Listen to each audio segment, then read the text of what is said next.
Some things that were true in 1980 are still true today. One of our main goals is to make sure we feed and nourish people first. 40 years from now, we hope we're not in business. That's why we're working to build these solutions.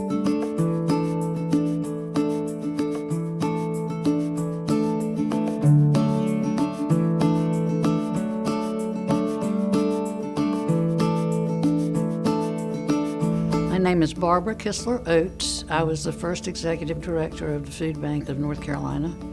Early on, we got a grant to actually put on a statewide meeting and pulled all the community action agencies together. And so people really got to hear from the horse's mouth what it took to start a food bank.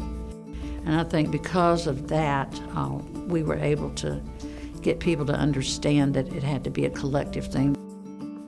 People like Barbara and Lex really set such a great foundation for us to become what we are today, 40 years later. We had our first branch when Barbara was with us. She got us all set with the food safety and bringing the volunteers in and bringing the warehousing in. Lex went with me down to the legislative building. I don't think I could have got my foot in the door to talk to the powers that be if it hadn't been for Lex's presence there.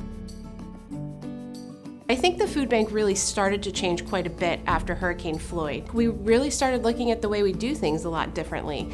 We came up with a program called Fair Share, and essentially what that does is make sure all the food that comes into the food bank is distributed equitably. Now it's based on food insecurity, but it makes sure that the food is distributed based on the need in that particular area. The Food Bank of Central and Eastern North Carolina recently was honored by Feeding America by being recognized as the Member of the Year. And it's such a great honor to be recognized for that. I think that it confirms we're heading in the right direction with the work that we're doing.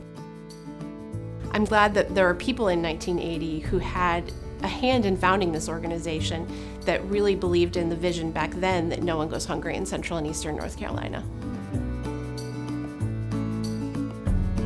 When I met Lex for the first time, he was really good on his feet on talking about things and getting people excited about new ideas. He was a real idea person. And he started this whole process of the foundation for really doing a food bank.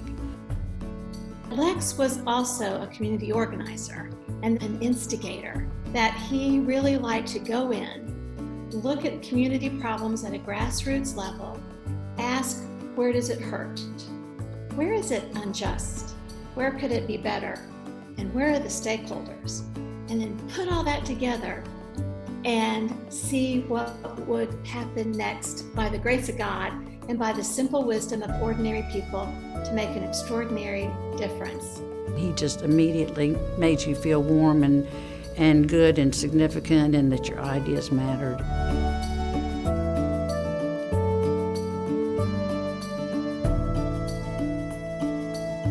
He knew what gifts people had, and he knew when to actually pull different groups together, even if they were not on the same page. He was a consensus builder. Lex looked for where people were hungering and thirsting for justice. He was really driven by social ministry's needs and doing what Jesus told us to do, be his hands and feet. Obviously, his legacy is all over this area, all over the state, and I'm very proud to be working for an organization that had somebody who was so forward-thinking and so inclusive of people and the community that he lived in and the state that he lived in. Thank you, Lex. Lex, thank you so much. Thank you, Lex Mathews.